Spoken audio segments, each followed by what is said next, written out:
la bienvenue à ce colloque sur Irène Shaw-Rossel, héroïne de la résistance, martyre de la déportation et citoyenne de Juillet.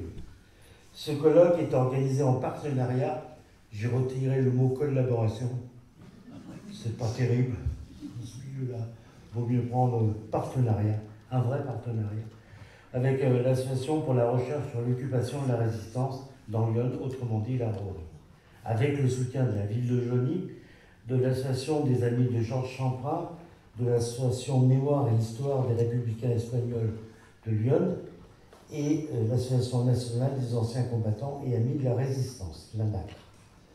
Nous avons retenu 3 volets pour évoquer Irène Shaw-Rossel. 1.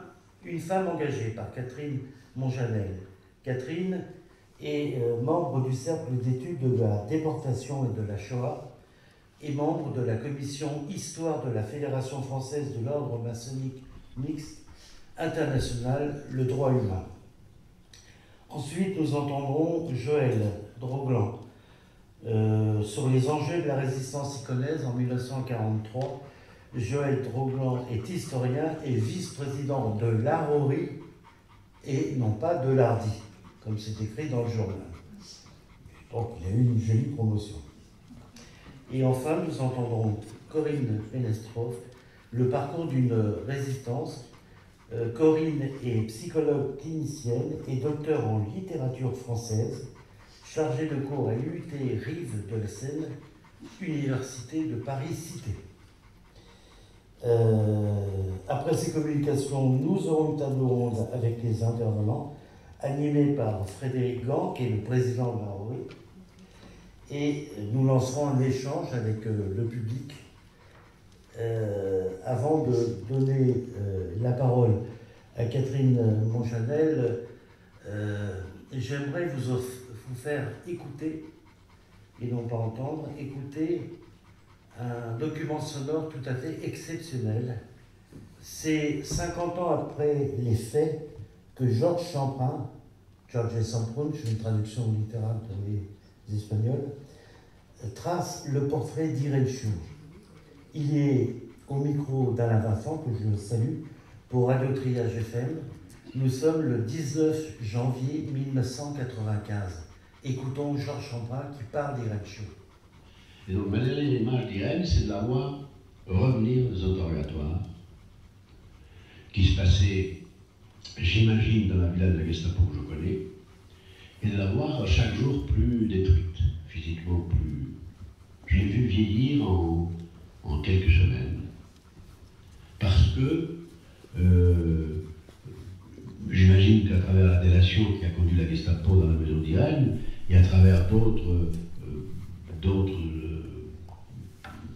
indications de personnes arrêtées, je ne sais pas qui, de toute façon, ça n'a plus d'intérêt, ça n'a plus d'importance, elle était pour la Gestapo au centre du dispositif. Bon, Jacques Mercier avait disparu, j'étais évadé. Moi j'étais là, mais je m'étais arrangé pour ne rien dire. Et donc il y avait Irène. Et Irène, ils ont fait une extraordinaire pression physique sur elle. Je ne sais pas exactement ce qui s'est passé dans les interrogatoires. Elle a été torturée, bien entendu. Mais moi je l'ai vu en guettant, parce que l'heure du retour de l'interrogatoire est à peu près toujours la même, ce côté bureaucratique du travail de la Gestapo. On s'arrête à telle heure, n'est-ce pas? En général, il y a des exceptions.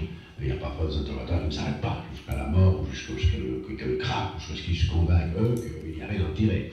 Mais il règne toujours, comment on revient du bureau à 1h de l'après-midi, je ne sais pas, mettons 5 heures, j'en sais rien, je ne peux pas me souvenir exactement de l'heure. Mais certainement, on la voyait remonter. Et je comprenais cette elle parce qu'on n'entendait les pas très lents du gardien de prison qui la ramenait à sa cellule. Très lent parce qu'il marchait à l'allure d'Irène, qui était de plus en plus lent, parce qu'il avait de plus en plus mal marché. Donc, ma dernière image d'Irène, c'est l'image de quelqu'un, c'est une petite femme, de petite taille, assez frêle. Ce n'était pas une grande, forte femme. Irène était quelqu'un d'assez frêle, assez petit, au bout de plus taille. Quelqu'un qui vieillissait, jour après jour, qui vieillissait, qui sous le coup de la souffrance et de la torture, s'amenuisait, mais qui avait toujours le même regard. Elle ne voyait pas parce que la rainure était faite de telle sorte qu'elle ne pouvait pas voir à l'intérieur de la cellule, bien entendu. Bien entendu, elle ne pouvait pas voir à l'intérieur de la cellule, parce que pour éviter, pour garder le secret, moi je n'étais plus au secret, j'étais avec un autre maquisard de la Faragotte, et puis un paysan de la région d'Apoigny. Un paysan de la région de Nuit-Saint-Georges, voilà, qui avait été arrêté parce qu'il était accusé d'avoir fourni les maquis, je pense plutôt qu'il faisait un peu de marché noir, y compris pour les maquis, mais enfin un peu de trafic de... Georges, Irène... Pour moi c'est ça, parce que après, elle a disparu, moi je suis parti, elle est partie, moi je suis parti le premier, elle est partie ailleurs, et après j'ai appris sa mort l'été 45, le neveu qui était de la maison est venu à Paris, nous avons, Michel et moi, nous a communiqué les nouvelles qui arrivaient, bon, après le... Est-ce que vous avez lu le texte que la personne qui a accompagné Irène dans ces derniers instants a envoyé à Joigny?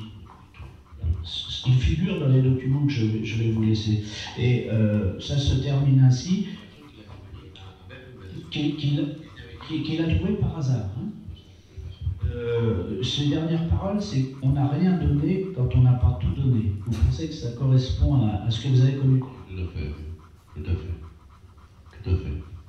Tout à fait, c'est quelqu'un de très entier, comme caractère, de très décidé, très ouverte à la discussion sur beaucoup de choses, mais en même temps très décidé sur un certain nombre de points très précis, très dur dans le sens, pas dans le sens de la dureté envers les autres, au contraire, sa table était très familiale, comme je disais tout à l'heure, il y avait une espèce de fraternité là qui était en plus que celle d'un réseau de résistance, et quelque chose en plus, c'était elle, c'était une femme, mais elle a apporté quelque chose d'autre dans cette espèce de groupe, comme ça, où il y avait un noyau fixe, et puis des gens qui tournaient autour, des gens qui arrivaient de Paris pour telle chose, des gens qui travaillaient, ils ont eu raison, mais qui n'étaient pas forcément exactement l'organigramme du réseau dans la région, je ne me souviens pas exactement, enfin il y avait des gens qui étaient plus de passage que d'autres, mais il y avait comme ça un noyau, et ce noyau, parfois, pouvait se retrouver, pas souvent, parce que c'est pas très prudent d'accumuler les arrivées à la maison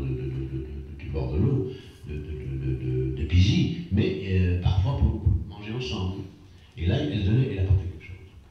Alors, précisément, non seulement des plaques à l'époque pour quelqu'un qui avait un peu faim, qui venait des villes d'étudiants à Paris, avec beaucoup de restrictions, était capable de retrouver un peu le goût de la vraie nourriture, avec, je me rappelle, le lapin à la moutarde, le sur lapin à la moutarde de la mère d'Irène, mais il y avait la conversation, il y avait la convivialité. Il devait être bon ce lapin à la moutarde, parce qu'il en parle 50 ans après. Moi j'ai trouvé ce témoignage complètement émouvant, il est unique. Il n'y a plus grand monde qui ont côtoyé, il n'y a plus personne, on peut le dire, qui ont côtoyé Irène Chaud et qui peuvent raconter des choses sur elle. Pour finir le déroulé de cet après-midi, nous aurons à 17h l'intervention de Nicolas Sorek, le maire de Joigny. On le remerciera puisqu'il paye le vin d'honneur à la fin. Donc n'oubliez pas de l'applaudir.